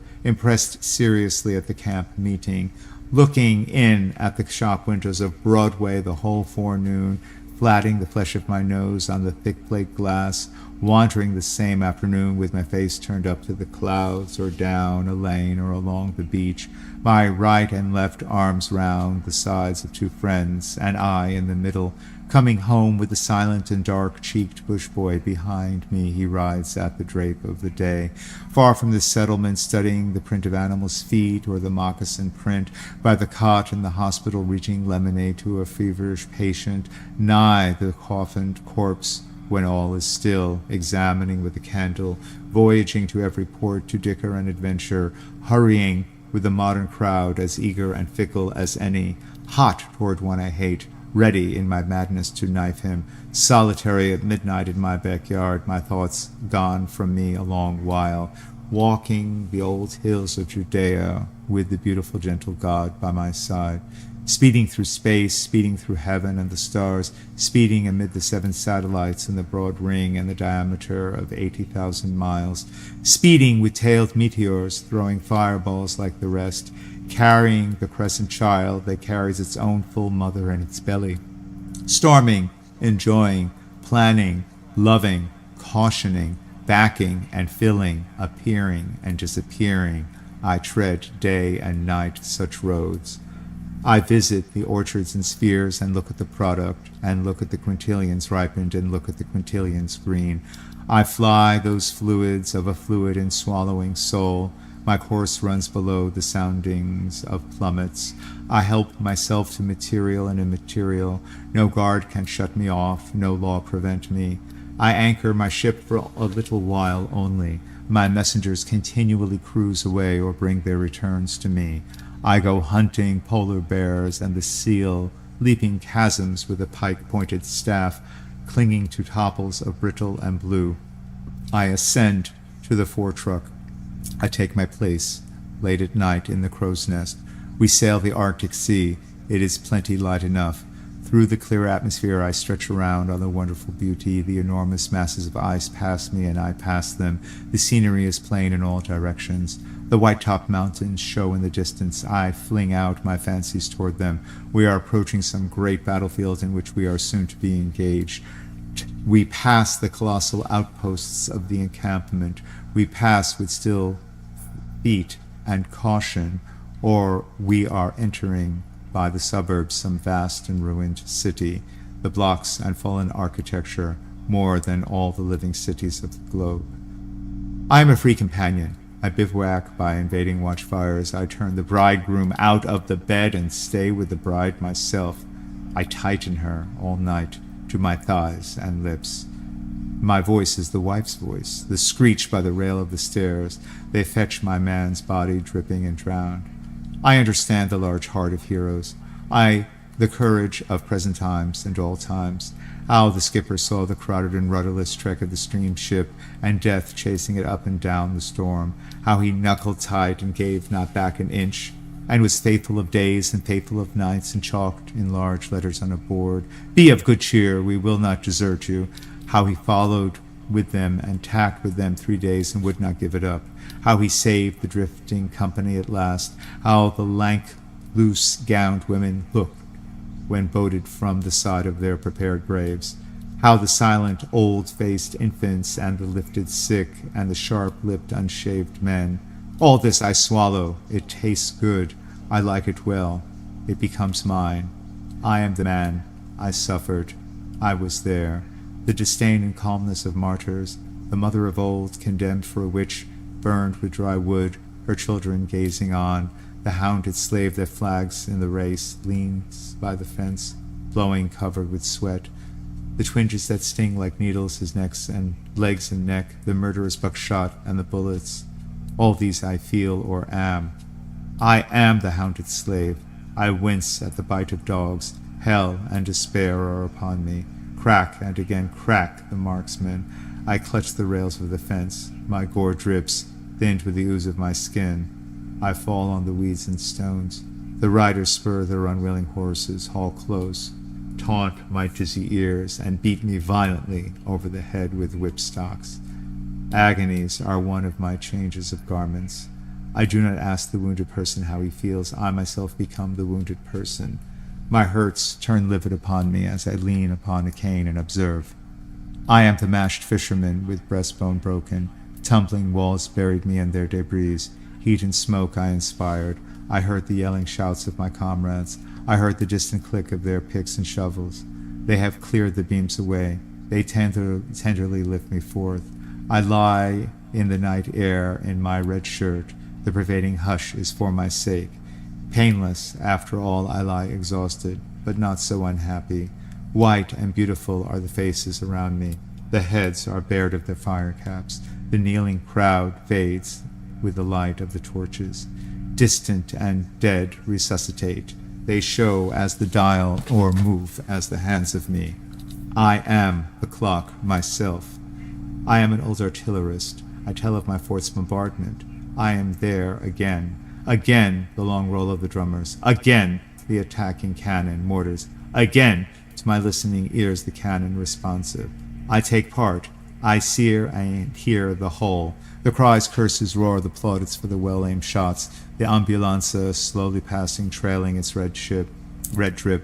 Workmen searching after damages, making indispensable repairs. The fall of grenades through the rent roof. The fan-shaped explosion. The whiz of limbs, heads, stone, wood, iron, high in the air. Again gurgles the mouth of my dying general. He furiously waves with his hand. He gasps through the mind clot. Mind, not me. Mind, the entrenchments. 34. Now I tell what I knew in Texas in my early youth. I tell not of the fall of Alamo. Not one escaped to tell the fall of Alamo. The 150 are dumb yet at Alamo. 'Tis the tale of the murder in cold blood of 412 young men. Retreating, they had formed in a hollow square with their baggage for breastworks. 900 lives out of the surrounding enemies. 9 times their number was the price they took in advance. Their colonel was wounded and their ammunition gone. They retreated for an honorable capitulation, received riding and seal, gave up their arms and marched back prisoners of war. They were the glory of the race of rangers, matchless with horse, rifle, song, supper, courtship, large, turbulent, generous, handsome, proud, and affectionate, bearded, sunburnt, dressed in the free costume of hunters, not a single one over 30 years of age. The first day morning, they were brought out in squads and massacres. It was a beautiful early summer. The work commenced about 5 and was over by 8. None obeyed the command to kneel. Some made a mad and helpless rush. Some stood stark and straight. A few fell at once, shot in the Templar heart. The living and dead lay together. The maimed and mangled dug in the dirt. The newcomers saw them there. Some half-killed attempted to crawl away. These were dispatched with bayonets or battered with the blunts of muskets. A youth not 17 years old seized his assassin till 2 more came to release him. The 3 were all torn and covered with the boy's blood. At 11 o'clock began the burning of bodies. That is the tale of the murder of the 412 young men. 35. Would you hear of an old-time sea fight? Would you learn who won by the light of the moon and the stars? Listen to the yarn as my grandfather's father and sailor told it to me. Our foe was no skulk on his ship, I tell you, said he. He was the surly English pluck. There is no tougher or truer, and never was and never will be. Along the lower eve he came horribly raking us. We closed with him, the yards entangled, the cannon touched. My captain lashed fast with his own hands. We had received some 18-pound shots under the water. On our lower gun deck 2 large pieces had burst at the fire, killing all around and blowing up overhead. Fighting at sundown, fighting at dark. 10 o'clock at night, the full moon well up, our leaks on the gain. 5 feet of water reported, the master-at-arms loosing the prisoners confined in the afterhold to give them chance for themselves. The transit to and from the magazine is now stopped to the sentinels. They see so many strange faces they do not know whom to trust. Our frigate takes fires. The other asks if we demand quarter. If our colors are struck and fighting done? Now I laugh content, for I hear the voice of my little captain. We have not struck, he composedly cries. We have just begun our part of the fighting. Only 3 guns are in use. One is directed by the captain himself against the enemy's mainmast. 2 well served with grape and canister silence his musketry and clear his decks. The tops alone second the fire of this little battery, especially the main top. They hold out bravely during the whole of the action. Not a moment's cease. The leak gains fast on the pumps. The fire eats toward the powder magazine. One of the pumps has been shot away. It is generally thought we are sinking. Serene stands the little captain. He is not hurried. His voice is neither high nor low. His eyes give more light to us than our battle lanterns. Toward 12, there in the beams of the moon, they surrender to us. 36. Stretched and still lies the moonlight, two great hulls motionless on the breast of darkness. Our vessel riddled and slowly sinking, preparations to pass the one we have conquered. The captain on the quarterdeck coldly giving his orders through a countenance white as a sheet. Nearby the corpse of the child that served in the cabin, the dead face of an old salt with long white hair and carefully curled whiskers. The flame spread of all that can be done, flickering aloft and below. The husky voices of the 2 or 3 officers yet fit for duty. Formless stacks of bodies, and bodies by themselves, dabs of flesh upon the masts and spars. Cut of cordage, dangle of rigging, slight shock of the soothe of waves. Black and impassive guns, litter of powder parcels, strong scent, a few large stars overhead, silent and mournful shining, delicate sniffs of sea breeze, smells of sedgy grass and fields by the shore, death messages given in charge to survivors, the hiss of the surgeon's knife, the gnawing teeth of his saw, wheeze, cluck, swash of falling blood, short wild scream and long, dull, tapering groan. These so, these irretrievable. 37. You laggards there on the ground, look to your arms. In at the conquered doors they crowd. I am possessed. Embody all presences outlawed or suffering. See myself in prison, shaped like another man, and feel the dull, unintermitted pain. For me, the keepers of convicts shoulder their carbines and keep watch. It is I, let out in the morning and barred at night. Not a mutineer walks handcuffed to jail, but I am handcuffed to him, and walk by his side. I am less the jolly one there, and more the silent one, with sweat on my twitching lips. Not a youngster is taken for larceny, but I go up too, and am tried and sentenced. Not a cholera patient lies at the last gasp, but I also lie at the last gasp. My face is ash-colored, my sinews gnarl, away from me people retreat. Askers embody themselves in me, and I am embodied in them. I project my hat, sit shamefaced, and beg. 38. Enough! Enough! Enough! Somehow I have been stunned. Stand back. Give me a little time. My cuffed head slumbers, dreams gaping. I discover myself on the verge of a usual mistake. That I could forget the mockers and insults. That I could forget the trickling tears and blows and bludgeons and hammers. That I could, with a separate look on my own crucifixion and bloody crowning. I remember now. I resume the overstayed fraction. The grave of rock multiples, what has been confided to it, or to any graves. Corpses rise. Gashes heal. Fastenings roll from me. I troop forth, replenished with supreme power, one of average unending procession. Inland and sea coast we go, and pass all boundary lines, our swift ordinances on their way over the whole earth, the blossoms wear on our hats and growth of thousands of years. Elev, I salute you, come forward. Continue your annotations, continue your questionings.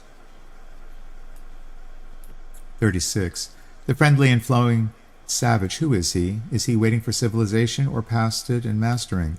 Is he some Southwesterner raised outdoors? Is he Canadian? Is he from the Mississippi country, Iowa, Oregon, California, the mountains, prairie life, bush life, or sailor from the sea? Wherever he goes, men and women accept and desire him. They desire he should like them, touch them, speak to them, stay with them. Behavior lawless as snowflakes, words simple as grass, uncombed head, laughter and naivete, slow stepping feet, common features, common modes and emanations. They descend in new forms from the tips of his fingers. They are wafted with the odor of his body or breath. They fly out of the glance of his eye. 40. Flaunt of the sunshine, I need not your bask lie over. You light surfaces only, I force surfaces and depths also. Earth, you seem to look for something at my hands. Say, old topknot, what do you mean? Man or woman, I might tell you how I like you, but cannot, and might tell you what it is in me and what it is in you, but cannot, and might tell that pining I have, that pulse of my nights and days. Behold, I do not give lectures or a little charity. When I give myself. You there, impotent, loose in the knees, open your scarfed chops till I blow grit within you. Spread your palms and lift the flaps of your pockets. I am not to be denied. I compel. I have stores plenty and to spare, and anything I have I bestow. I do not ask you who you are. That is not important to me. You can do nothing and be nothing but what I will enfold you. To Cottonfield, drudge or cleaner of privies I lean. On this night cheek I put the family kiss, and in my soul I swear I never will deny him. On women fit for conception I start nimbler, bigger and nimbler babes. This day I am jetting the stuff of far more arrogant republics. To anyone dying, thither I speed and twist the knob of the door, turn the bedclothes toward the foot of the bed, let the physician and the priest go home. I seize the descending man and raise him with resistless will. O despairer, here is my neck. By God, you shall not go down. Hang your whole weight upon me. I dilate you with tremendous breath. I bore you up. Every room of the house do I fill with armed force.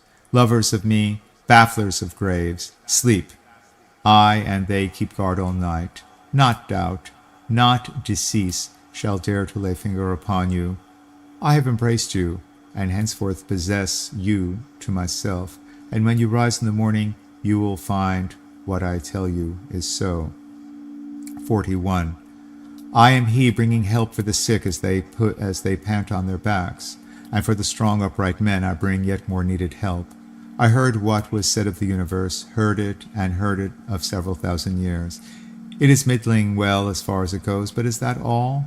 Magnifying and applying come I, outbidding at the start of old cautious hucksters, taking myself at the exact dimensions of Jehovah, lithographing Kronos, Zeus, his son, and Hercules, his grandson, buying drafts of Osiris, Isis, Belus, Brahma, Buddha in my portfolio, and placing Manitou loose, Allah on a leaf, the crucifix engraved with Odin and the hideous face mixedly in every idol and image, taking them all for what they are worth and not a cent more, admitting they were alive and did the work of their days. They bore mites for unfledged birds who have to rise and fly and sing for themselves, accepting the rough deific sketches to fill out better in myself, bestowing them freely on each man and woman I see, discovering as much or more, and a framer framing a house, putting higher claims for him there with rolled-up sleeves, driving the mallet and chisel, not objecting to special revelations, considering a curl of smoke or hair on the back of my hand just as curious as any revelation,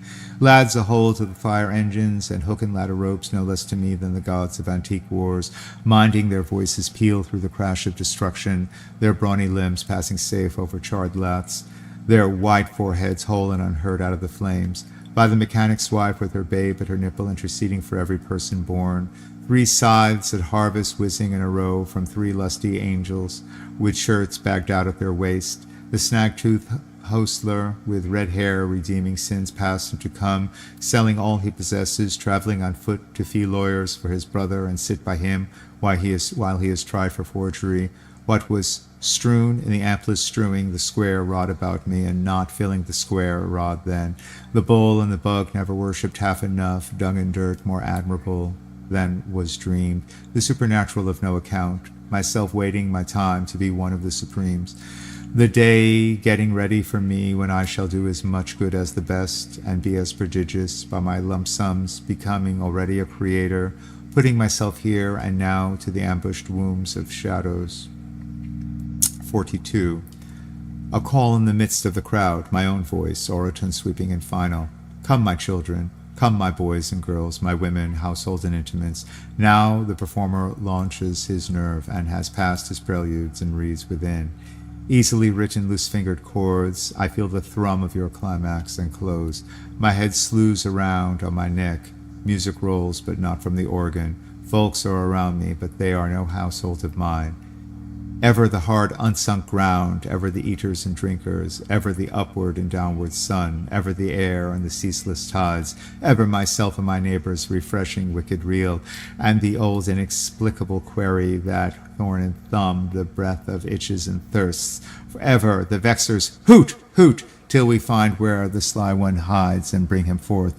Ever love, ever the sobbing liquid of life, ever the bandage under the chin, ever the trestles of death, here and there with dimes on the eyes walking, to feed the greed of the belly, the brains liberally spooning, tickets buying, talking, selling, but into the feast never once going, many sweating, plowing, thrashing, and then the chaff for payment receiving, a few idly owning, and they the wheat continually claiming.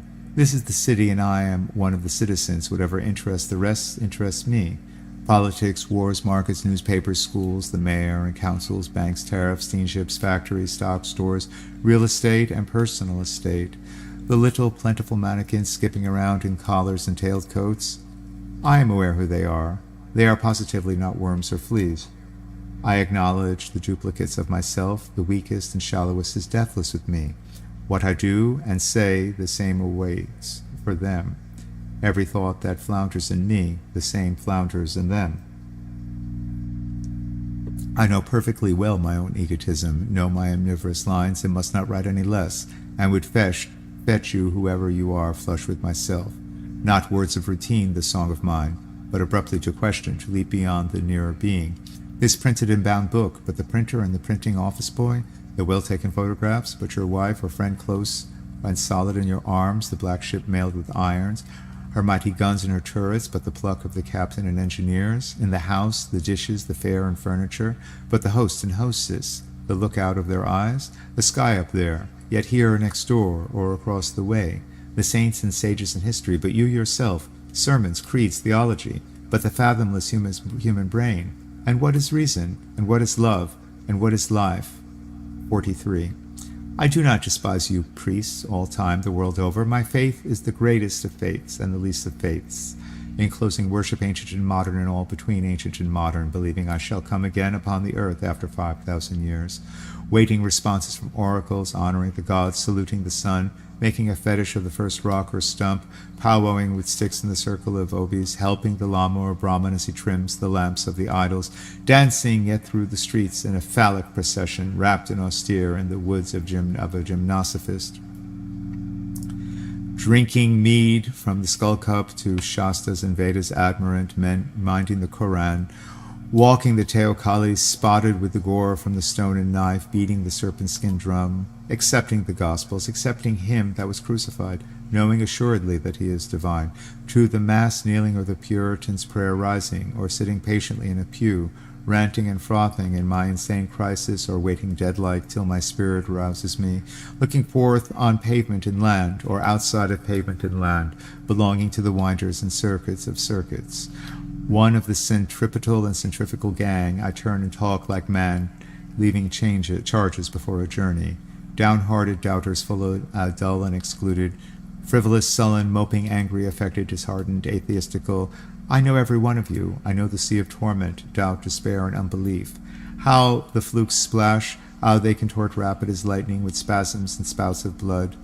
Be at peace, bloody flukes of doubters and sullen mopers. I take my place among you, as much as among any. The past is the push of you, me, all precisely the same, and what is untried and afterward is for you, me, all precisely the same. I do not know what is untried and afterward, but I do know it will, in its turn, prove sufficient and cannot fail. Each who passes is considered, each who stops is considered. Not a single one can it fail. It cannot fail the young man who was died and buried, nor the young woman who died and was put by his side, nor the little child that peeped at the door and then drew back and was never seen again, nor the old man who has lived without purpose and feels it with bitterness worse than gall, nor him in the poorhouse tubercled by rum and bad disorder, nor the numberless slaughtered and wrecked, nor the brutish kubu I call the ordure of humanity, nor the sacks merely floating with open mouths for food to slip in, nor anything in the earth or down in the oldest graves of the earth, nor anything in the myriads of spheres, nor the myriads of myriads that inhabit them, nor the present, nor the least wisp that is known. 44. It is time to explain myself. Let us stand up. What I know, what is known, I strip away. I launch all men forward, with me, unto the unknown.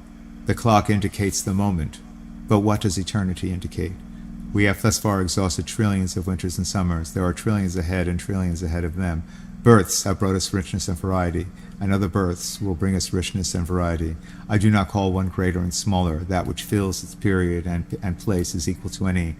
Were mankind murderous or jealous upon you, my brother, my sister, I am sorry for you. They are not murderous or jealous upon me. All has been gentle with me. I keep no account with lamentation.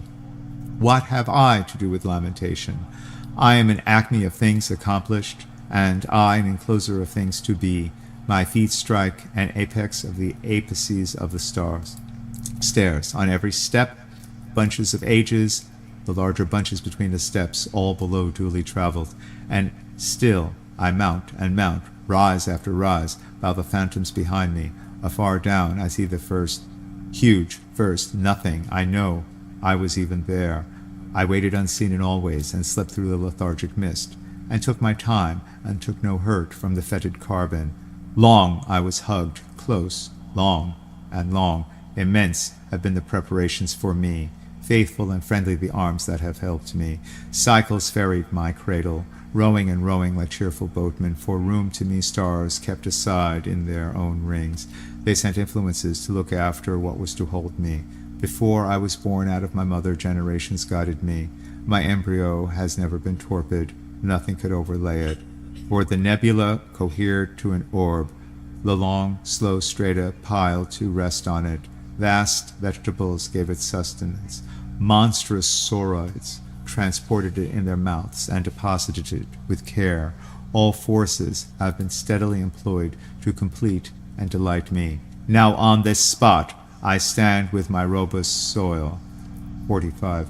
O span of youth, ever pushed elasticity, O manhood, balanced, florid, and full, my lovers suffocate me, crowding my lips thick in the pores of my skin, jostling me through streets and public halls, coming naked to me at night, crying by day, ahoy, from the rocks of the river, swinging and chirping over my head, calling my name from flower beds, vines tangled under brush, lighting on every moment of my life, bussing my body with soft balsamic busses, noiselessly passing handfuls out of their hearts and giving them to be mine. Old age superbly rising, oh welcome, ineffable grace of dying days. Every condition promulgues not only itself, it promulges what grows after and out of itself, and the dark hush promulges as many as they.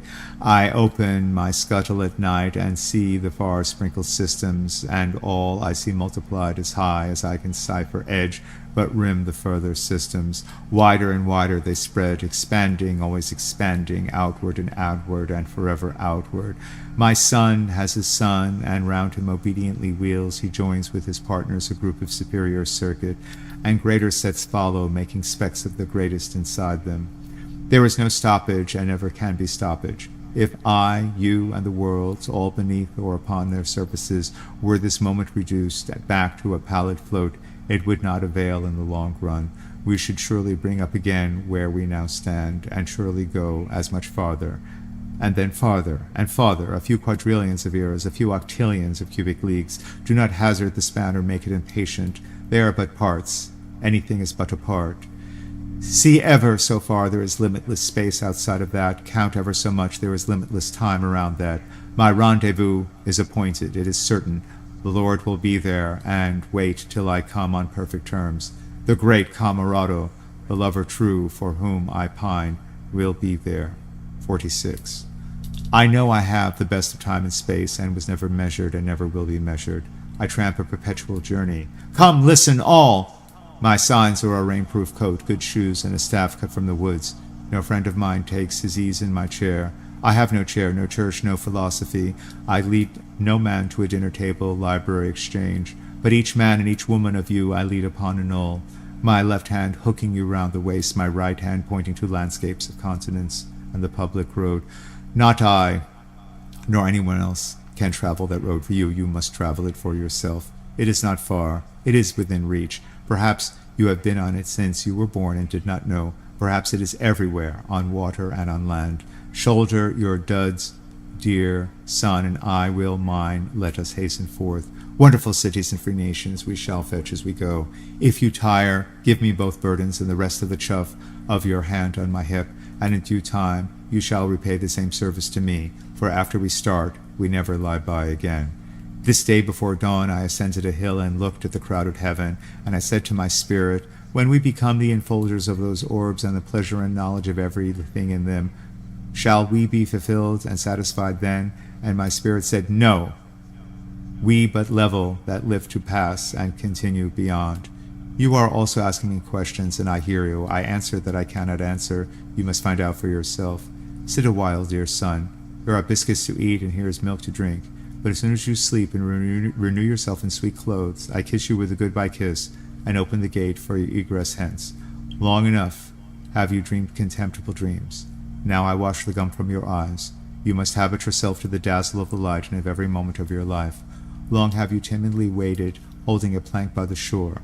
Now I will you to be a bold swimmer, to jump off in the midst of the sea, rise again, nod to me, shout, and laughingly dash with your hair. 47. I am the teacher of athletes. He that by me spreads a wider breast than my own proves the width of my own. He most honors my style who learns under it to destroy the teacher.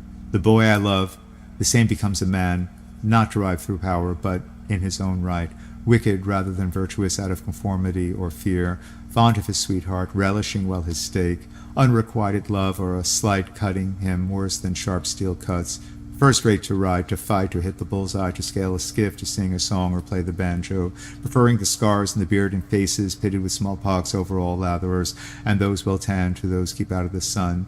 I teach straying from me, but who can stray from me? I follow you wherever you are from the present hour. My words itch at your ears till you understand them. I do not say these things for $1 to fill the time while I wait for a boat. It is just talking as much as myself. I act as the tongue of you, tied in your mouth. In mine it begins to be loosened. I swear I will never again mention love or death inside a house, and I swear I will never translate myself at all, only to him or her who privately stays with me in the open air. If you would understand me, go to the heights or water shore. The nearest gnat is an explanation, and a drop or motion, or waves a key. The maul, the oar, the handsaw, the second my words. No shuttered room or school can commune with me, but roughs and little children better than they. The young mechanic is closest to me. He knows me well. The woodman that takes his axe and jug with me shall take me with him all day. The farm boy plowing in the fields feels good at the sound of my voice.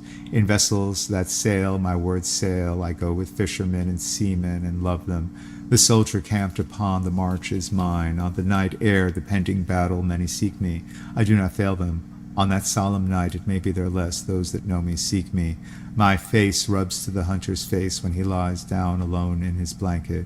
My driver, thinking of me, does not mind the jolt of his wagon. The young mother, the old mother, comprehend me. The girl and the wife rest the needle a moment to forget where they are. They and all the world, they and all would resume what I have told them. 48.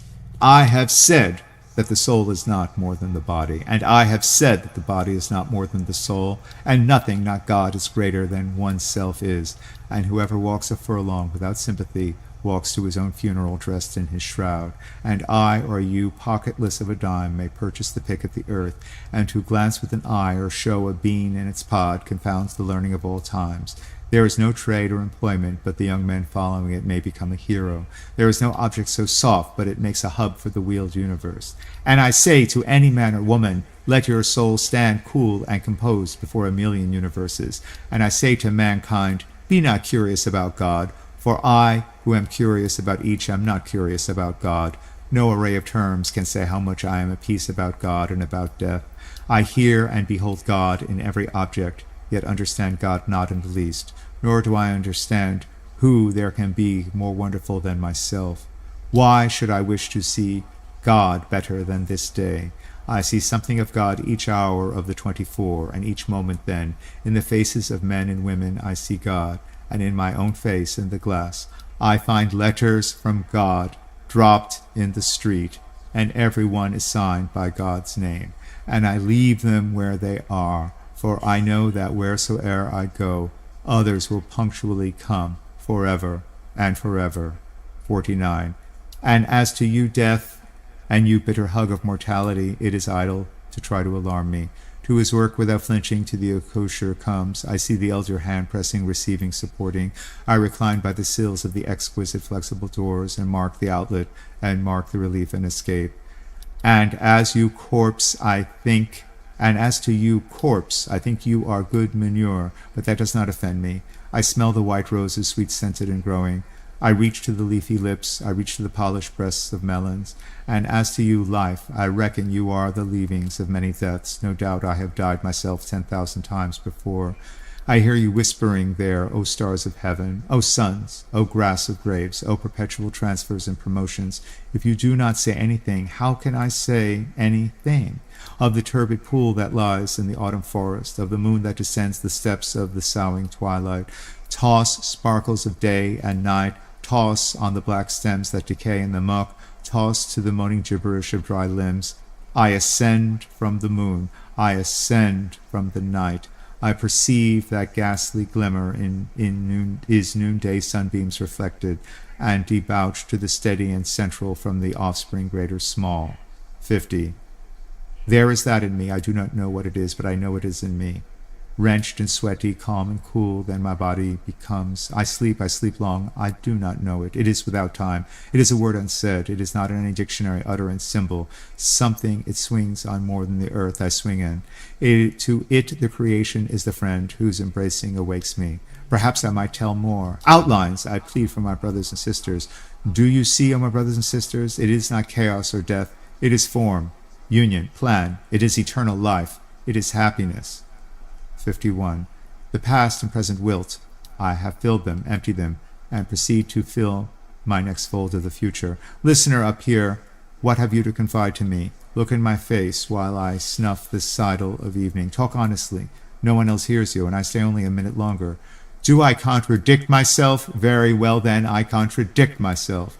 I am large. I contain multitudes. I concentrate toward them that are nigh. I wait on the door slab. Who has done his day's work? Who will soonest be through with his supper? Who wishes to walk with me? Will you speak before I am gone? Will you prove already too late? 52. The spotted hawk swoops by and accuses me. He complains of my gab and my loitering. I too am not a bit tamed. I too am untranslatable. I sound my barbaric yawp over the roofs of the world. The last scud of day holds back from me. It clings my likeness after the rest and true as on any shadowed wilds. It coaxes me to the vapor and the dusk. I depart as air. I shake my white locks at the runway sun. I effuse my flesh in eddies and drift it in lacy jags. I bequeath myself to the dirt and grow from the grass I love. If you want me to look again for me, if you want me again, look for me under your boot soles. You will hardly know who I am or what I mean, but I shall be good health to you nevertheless, and filter and fiber for your blood. Failing to fetch me at first, keep encouraged. Missing me one place, search another. I stop somewhere, waiting for you. Okay, we'll draw the line there, and so we can discuss it some other time. It was quite the marathon.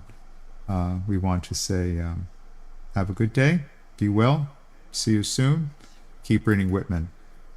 Keep the faith of democracy, liberty, and equality. Okay, till next time.